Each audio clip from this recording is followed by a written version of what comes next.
Hey everyone, this is my PWRTS 1 result, and in this video I'm going to tell you 3 simple steps to score this much marks in PWRTS 2 or any other test you give. और अगर आपके बहुत सारे backlog बन चुके हैं तो इस वीडियो को एंड तक जरूर देखना, आपकी हर प्रॉब्लम का सॉल्यूशन इस वीडियो में है। Moving on to the video, PWRTS 2 है 23 अगस्त को और उसका सिलेबस है फिजिक्स में करंट इलेक्ट्रिसिटी, केमिस्ट्री में केमिकल काइनेटिक्स और इलेक्ट्रोकेमिस्ट्री और मैथ्स में मैट्रिसेस। द फर्स्ट स्टेप अगर आपको किसी भी टेस्ट में अच्छे मार्क्स लाने हैं to understand the syllabus and revise everything. तो सबसे ज़्यादा इंपॉर्टेंट बात है कि आप सबसे पहले तो सिलेबस को समझो कि क्या क्या आ रहा है टेस्ट में और उसके हर एक टॉपिक को अच्छे से रिवाइज करो। बात करते हैं इस PWRTS 2 की, तो इसमें सिलेबस है बहुत ही लिमिटेड। अब इसमें दो टाइप के स्टूडेंट हो सकते हैं, जिनका सिलेबस रेगुलर बैच के साथ कंप्लीट हो चुका है और दूसरे प्रकार के स्टूडेंट जिनका बैकलॉग है। तो दोनों ही स्टूडेंट्स के बारे में बात करेंगे। स्टेप 1, जिन स्टूडेंट्स का पूरा सिलेबस हो चुका है इस टेस्ट का, उनके लिए एक वर्क होने वाली है, क्योंकि ये बहुत ही इजी होगा उनके लिए, उनको ज़्यादा कुछ करना नहीं है। उनके लिए फर्स्ट स्टेप तो यही रहेगा, अपने क्लास नोट्स को थरोली रिवाइज करो, उसकी एक एक लाइन को ढंग से समझ लो, कोई भी डाउट मत छोड़ो। क्लास नोट्स का एक एक क्वेश्चन एक बहुत ही इंपॉर्टेंट होता है, और अगर आपने वो कर लिया तो इट्स सेल्फ आपके PWRTS में 170 से नीचे तो आ ही नहीं सकता, क्योंकि वही आपका कंसेप्ट बिल्ड करते हैं। बात करते हैं उन स्टूडेंट्स की जिनका बैकलॉग हो रखा है। तो इस टेस्ट का जो मेनली सिलेबस है, फिजिक्स में करंट इलेक्ट्रिसिटी, केमिस्ट्री में काइनेटिक्स और इलेक्ट्रोकेमिस्ट्री और मैथ्स में मैट्रिसेस। तो इनमें कुछ चैप्टर आप वन शॉट से कर सकते हो, वन शॉट्स बेकार नहीं होते अगर उनको सही से इफेक्टिवली यूज़ करा जाए। तो जो चैप्टर आप वन शॉट से कर सकते हो इस टेस्ट में, वो मैं आपको बता देता हूँ। वो है चैप्टर्स केमिकल काइनेटिक्स और मैट्रिसेस। यस, ये दोनों बहुत ही छोटे चैप्टर हैं और इन दोनों चैप्टर कंपैरेटिवली ईजी हैं दूसरे चैप्टर्स के। मैंने दोनों चैप्टर पढ़ रखे हैं और इनफैक्ट मैंने मैट्रिसेस का वन शॉट भी दे रखा है, क्योंकि मुझे शुरुआत में दिक्कत आ रही थी मैट्रिसेस में। और मैं दोनों ही वन शॉट आपको रिकमेंड कर दूंगा कि कौन कौन से लेने चाहिए। मैट्रिसेस में आशीष सर का 9 आवर 51 मिनट्स का लेक्चर है। अगर आपने डिटेल लेक्चर से नहीं भी पढ़ा है, अगर आप उस लेक्चर से पढ़ते हो तो आपको पूरा मैट्रिसेस समझ आ जाएगा। और बात करते हैं केमिकल काइनेटिक्स में ऑफकोर्स आप फैजल सर का वन शॉट यूज़ कर सकते हो, वो बहुत ही यूज़फुल है। बात करते हैं बच्चों के चैप्टर्स करंट इलेक्ट्रिसिटी की, और जो दूसरा चैप्टर है इलेक्ट्रोकेमिस्ट्री की। करंट इलेक्ट्रिसिटी जेई मेंस और जेई एडवांस का एक बहुत ही इंपॉर्टेंट चैप्टर है, उसका वेटेज भी बहुत ज़्यादा है। अराउंड जेई मेंस में 1 से 2 क्वेश्चन तो आते ही हैं और एडवांस में भी एक क्वेश्चन आ जाता है। तो it's is very high time to complete your current electricity from the long lectures itself. बात करते हैं इलेक्ट्रोकेमिस्ट्री की। Electrochemistry is a tougher chapter. वो वन शॉट किया जा सकता है, पर वो एक टफ चैप्टर है जिसमें स्टूडेंट्स को दिक्कत आती है। तो इट्स नॉट यूजफुल कि आप उसको वेस्ट कर दो कि आप वन शॉट देख भी लो और आपसे क्वेश्चन भी ना बने। तो I would recommend you to complete electrochemistry by long lectures and the remaining chapters which I have telled you from the one shots. Step 2 is short notes and solving PYQs। अगर आपको किसी भी chapter को जल्दी से revise करना है तो best way to do is to make short notes. अगर आपके पास शॉर्ट नोट्स हैं तो आप किसी भी चैप्टर को 30 to 40 मिनट्स में ढंग से रिवाइज कर सकते हो और आपको कोई दिक्कत नहीं आएगी।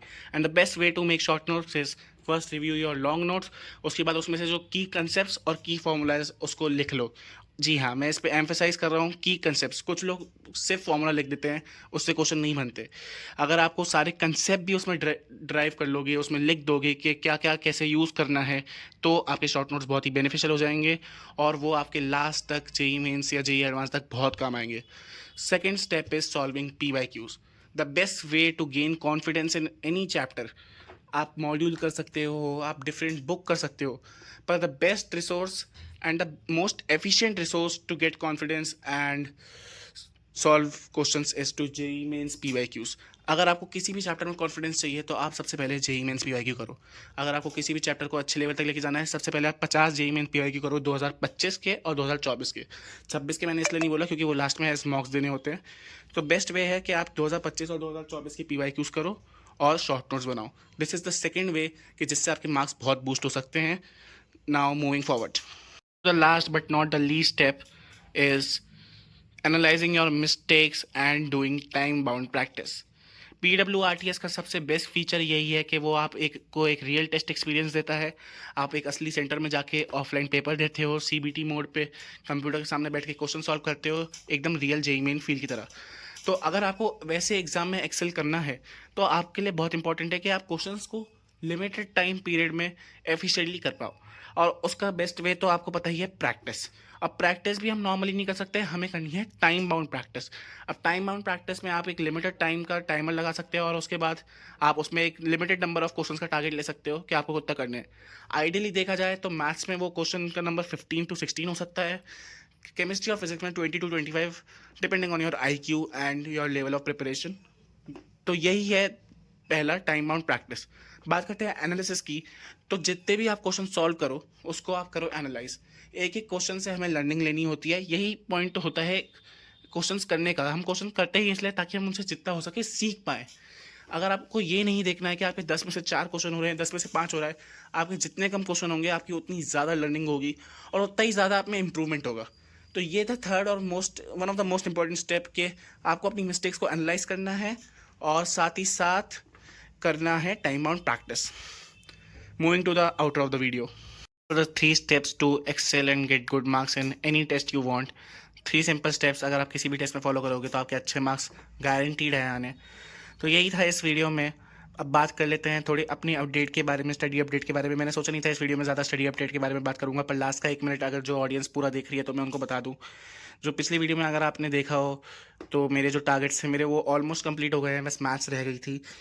तो we have completed moving charges and magnetism, only 2 lectures are left, जिसमें कुछ इंस्ट्रूमेंट के बारे में पढ़ना है, पर अब मैं वो बाद में पढ़ूंगा क्योंकि I have shifted to ray optics, क्योंकि मैं इलेक्ट्रोडायनेमिक्स से बहुत फ्रस्ट्रेट हो चुका था, इसलिए मैं अभी रे ऑप्टिक्स पे शिफ्ट हो चुका हूँ। तो मैं 18 अगस्त तक most probably ray optics complete करूँगा।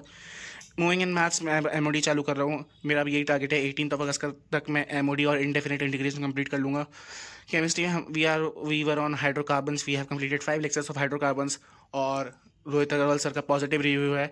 बस अगर आपको रोहित अग्रवाल सर से पढ़ना है तो आपको मेहनत करनी होगी और डेडिकेशन से पढ़ना होगा। आई होप आपको ये वीडियो पसंद आई होगी। मैंने इसमें अपनी सारी चीज़ें जो मैं यूज़ करता हूँ अच्छे मार्क्स लाने के लिए या पढ़ने के लिए मैंने बता दी हैं। मेक श्योर कि आप इस वीडियो पे कमेंट ड्रॉप कर दो। अगर आपको वीडियो पसंद आए तो वीडियो को लाइक कर देना। चैनल पर नए हो तो सब्सक्राइब कर सकते हो, कोई दबाव नहीं है, कोई फोर्सफुली आपको नहीं बोल रहा। और मिलते हैं अगली वीडियो में, तब तक के लिए थैंक्स फॉर वॉचिंग।